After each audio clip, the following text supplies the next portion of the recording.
Lieutenant Colonel Alan West, former member of the United States House of Representatives and also author of the new book, Guardian of the Republic. Mr. Guardian, how are you, sir? Hey, good morning, Larry and Susan. How are you all today? Good morning. We're Great. Pretty good, and I got to tell you, Colonel West, you're one of my favorite guests because when I see certain stories, I know it's a good guest when I see a certain story in the news and I immediately think, what does this guy think about it? What does Alan West think about it? And I heard this yesterday from our Attorney General, Eric Holder, upon his return from Ferguson, Missouri. Let me play you the sound. On a personal note, I've seen a lot in my time as Attorney General, but few things have affected me as greatly as my visit to Ferguson. I had the chance to meet with the family of Michael Brown.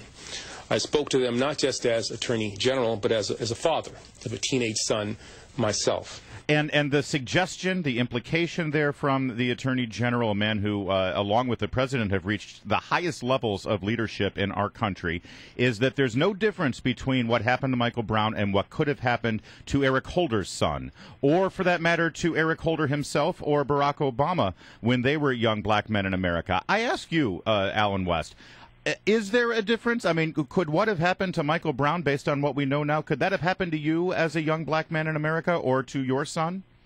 Well, I don't think so, because I was brought up in the inner city of Atlanta, Georgia, and first of all, my parents inculcated in me values of respect, dignity, and honor, and I don't think it would have happened to me because I carried myself in a different manner.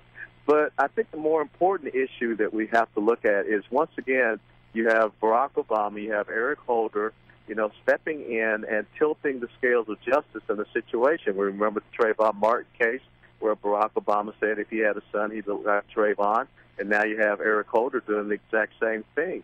So the point is to allow the system of justice to, portray itself and work itself out. But it was just, I think, a couple of weeks ago, you had Eric Holder say that he was proud to be an activist, and he believed that, the law and the justice should do more as far as being activists and social activism as far as the issues of race in this country. Remember that back in January or February 2009, he said that this country was a nation of cowards when it came to dealing with racial matters. So I don't think that this is a good Attorney General that is allowing the justice to play out for both sides, be it Michael Brown or for the police officer. Why didn't he visit the police officer in that case as well? That's a great point. Colonel, couldn't you also argue, though, that things have sort of calmed down in Ferguson and the presence of the Attorney General and the attention of the President has helped calm things down in Ferguson by showing that the administration is paying attention to this and taking note of what happened? Although arguably you could say that they're not talking to the police officer's family either, but just given the strife and what's going on there, that somehow the Holder's visit has been helpful. Is there any argument in favor of that? Well, why didn't Eric Holder and everyone go to Chicago with the countless amounts of murders of young black men there? Why don't they go to Detroit with the decimation of the inner city there, or Philadelphia, or my hometown of Atlanta, Georgia? Why aren't they going to every other inner city where there's a young black man that's been killed? And so this cherry picking that we see going on for their own political purposes, that enrages me, because what they're saying is that only in these certain cases where we believe that there's a political advantage, it really is important and it needs our attention. And I don't think that we need to see a federal government stepping into a local and a state justice and law enforcement issue. And so every time that something like this happens, is now the new normal for the President and for the Attorney General to go down and, quote-unquote, calm the situation. Have we become so uncivilized? That's what we need, the hand of Obama and the hand of Holder in each and every one of these cases? But like I said, why aren't they going to Chicago? Yeah. Our guest is Lieutenant Colonel Alan West, former congressman, and in that role, as a former lieutenant colonel, you served in Iraq, and I know that you fought hard there, and you saw many comrades fight hard, and some lost their lives to secure that nation for the people of Iraq. And I've got to ask you, looking now and seeing what ISIS is doing and what you saw this week with the American hostage being barbarically killed by ISIS terrorists, what's your assessment of how the commander-in-chief has responded, and what would you do if you were faced with the challenge of ISIS rolling through Iraq, a nation that we fought so hard for?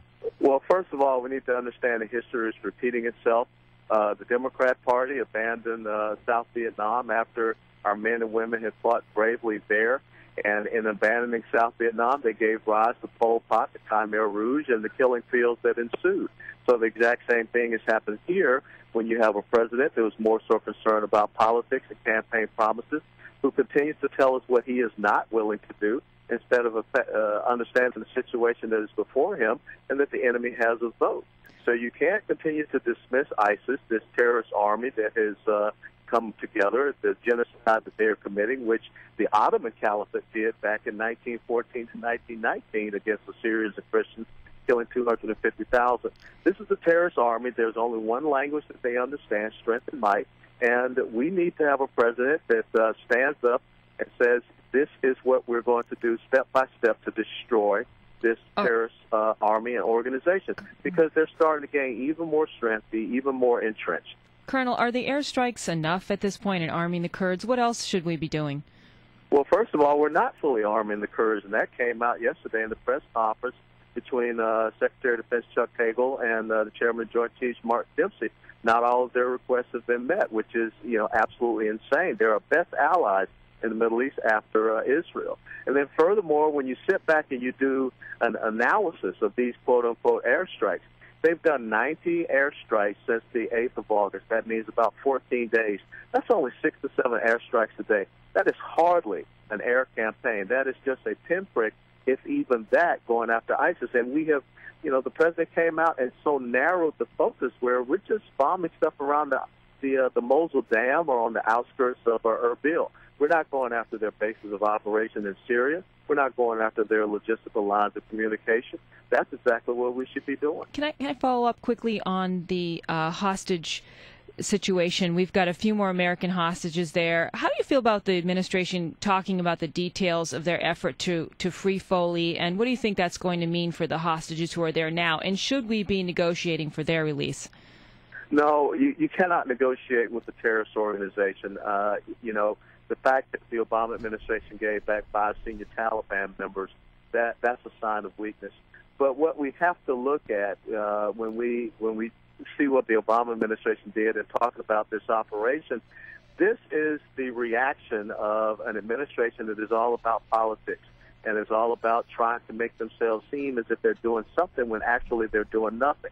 That was one of the dumbest things that you should ever do, is to put out the tactics, techniques, and procedures, the basic procedures you used in the execution of this operation, which was a failed operation. Yeah. So now ISIS knows to keep moving, keep these hostages even more so on the tighter wraps. And the fact that we learned more about this from the hostages that they had released through the ransom in Europe, I don't think that they'll be releasing any more hostages because it becomes a operational detriment to them to do so. Thank you. So this was not a smart thing. Thank you for joining us, sir. We got to leave it there. Lieutenant Colonel Alan West. The website is alanbwest.com. That's where you can get your copy of Guardian of the Republic. Thank you, sir. Have a good week.